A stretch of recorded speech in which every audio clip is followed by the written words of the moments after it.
¿Dónde están los $5 millones que me robaste? Gloria tendrá que encontrar el dinero. Su vida y la de su hijo dependen de ello. Hay que acorralar a la viuda. ¡Tengo mucho miedo, mamá! El peor de los caminos será el único posible. A mí no me importa ir a la cárcel con tal de salvar a mi hijo. En la nueva superserie de Telemundo, Esta mujer es clave. Que empiece la cacería. La Jefa. Martes 18 de febrero a las 10:09 Centro por Telemundo. Don't you love it when things are both easier and more affordable? Like when the rain washes your car for you. Or like when you save up to 10% by bundling your renters and auto insurance with USAA. Bundle with USAA and start saving. Get a quote today. You know, we're gonna play the voicemails. I'll give you context on it and stuff, but it's from last week's episode and just all the things that was happening at the trade deadline and all of that stuff. So real quick, we'll go ahead and play some of the voicemails back. Again, go ahead, shoot us a quick take, 219-413-9405. Especially if, you know, you want to get off your Super Bowl takes. You want to let me know what you would rate Kendrick Lamar's performance and what you thought of the Super Bowl. Because I personally thought the Super Bowl was awful. That game was terrible. It was a terrible game. That was a week 4 type of game. NFL could have kept that. I would have rather seen the Bills, the Lions, anybody else. Anyway, look, so let's jump into the voicemail calls. Again, 219-413-9405 if you want to leave a quick take. And then here's the first one. Let's do it. This is Kai. I feel like if the Nuggets get Jimmy Butler, I feel like, you know, we have a chance. I say get rid of Aaron Gordon and probably P. Watt. But Jimmy. All right, so as you know, look, Jimmy Butler recently got traded. So I'm guessing this was right before he got traded, and it was official that he was going to the Golden State Warriors. But first, appreciate you for calling, bro. And I'm glad he didn't go to the Lakers. And honestly, bro, with Jimmy Butler even going to the Golden State Warriors, is this really going to help the Warriors? Yeah, I know they won their first game against the Chicago Bulls. Really, y'all going to be excited about that? Seriously? But, however, with Jimmy Butler on the Warriors, bro, I just don't think it's a recipe for a championship. I don't think it's a recipe for a playoff run. If anything, they'll actually get in playoff contention and they'll possibly have a play-in game. But I don't see that being a good recipe for a championship or anything like that with Jimmy Butler going there, because it's still just not enough pieces around that Warriors locker room to really help them evolve past the Oklahoma City Thunder. Hell, even the Houston Rockets or somebody right now, because, man, first off, it's the dynamic in that locker room is already insane. Jimmy Butler, Draymond Green, oh man, hell no. And then you gave up Wiggs.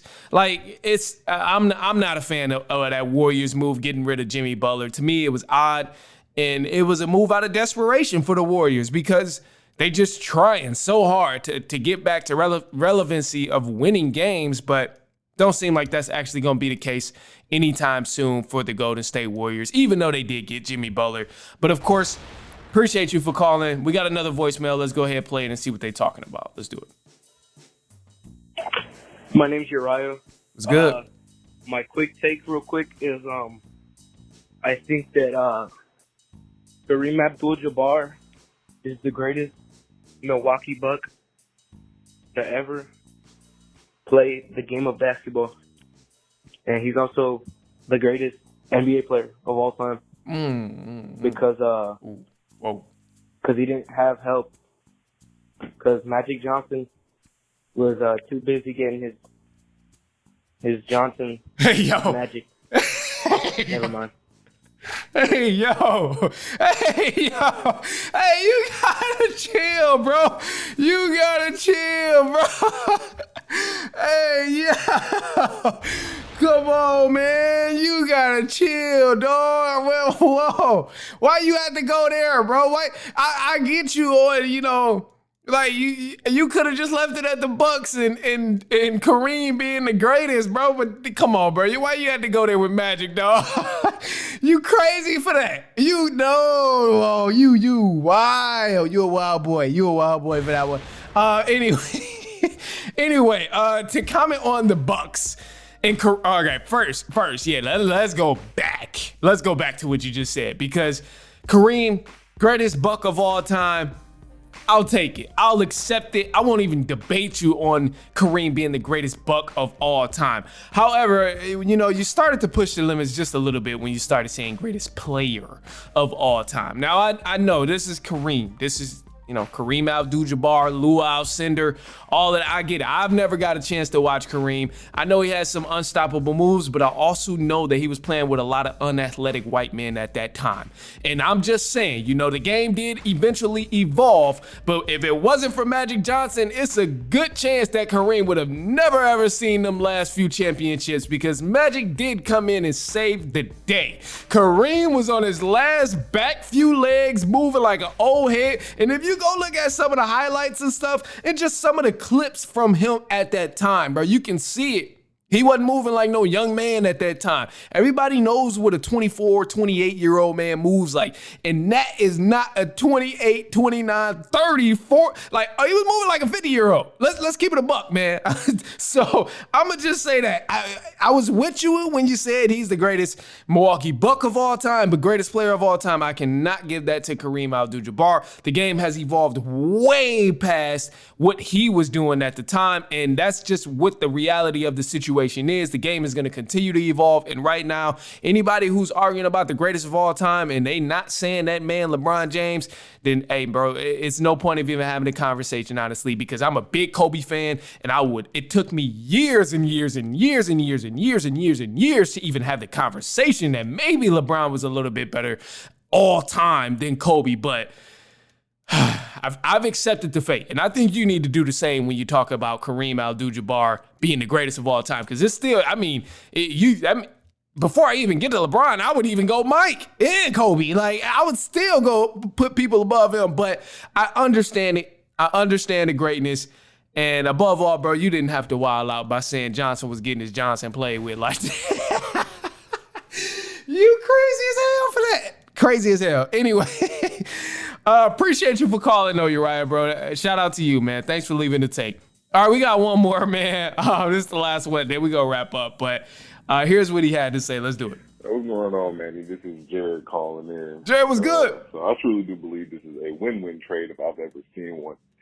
The Mavericks receive an all-NBA power forward who's finally going to be able to play his natural position. The Lakers receive an all-world player who'll be getting a fresh start at the price of some adversity. I'm excited for both players because it gives all parties involved a new look and trajectory at the expense of a few headlines and hurt feelings. But I truly do believe this is a good trade for the National Basketball Association. Thanks for having me on, man.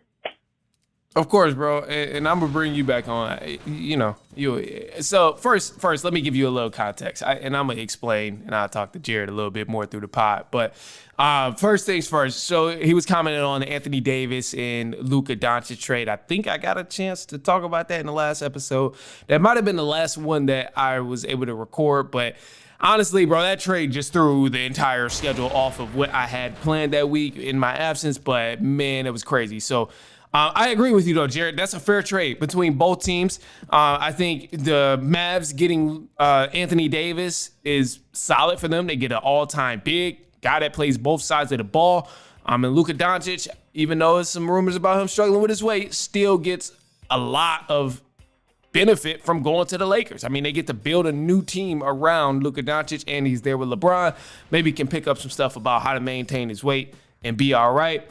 But ultimately, I think this trade was blown out of proportion just a little bit in terms of who won and who didn't win the trade, because in reality, it does benefit both teams and what they are aiming to do in terms of the next few years of their franchise. The Mavs, they still got a good shot at going to the finals this year. As long as AD is healthy. We just seen he got injured off a non-contact injury. Of course, that's a classic AD. And then Luka Doncic hasn't really started with his Lakers run just yet. Maybe he'll play tomorrow.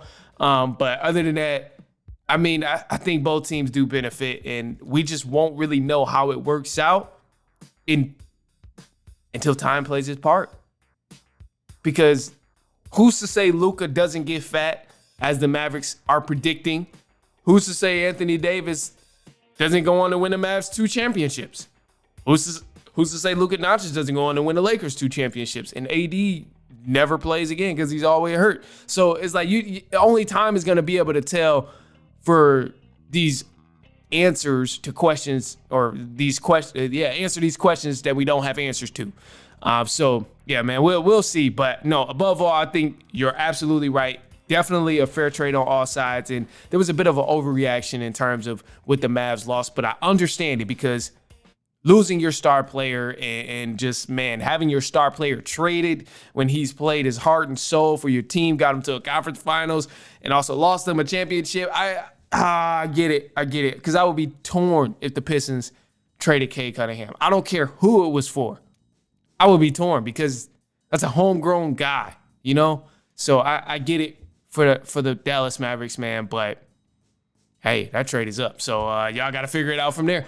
Anyway, again, shoot us a quick take, 219-413-9405. If you heard something throughout the show that you want to comment on, definitely want to hear y'all Super Bowl thoughts. Whether it's the halftime show, the game, what you thought about Pat Mahomes, is Jalen Hurts a top 5 quarterback? I got to hear about all of this stuff because it's a lot of stuff to answer. And you'll probably get a lot of content this week. I say that now, but I also just got back from vacation. So we'll see. But also too, yeah, Boston was dope, man. I got a lot of respect for Boston. It's dope. Not better than Chicago, but I loved it there. It was amazing. Did a Fenway tour.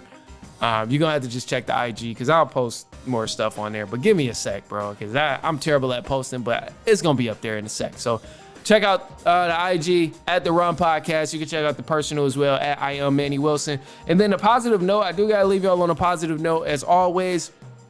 And I'll just say, learn from the mistakes that you make. Learn from mistakes.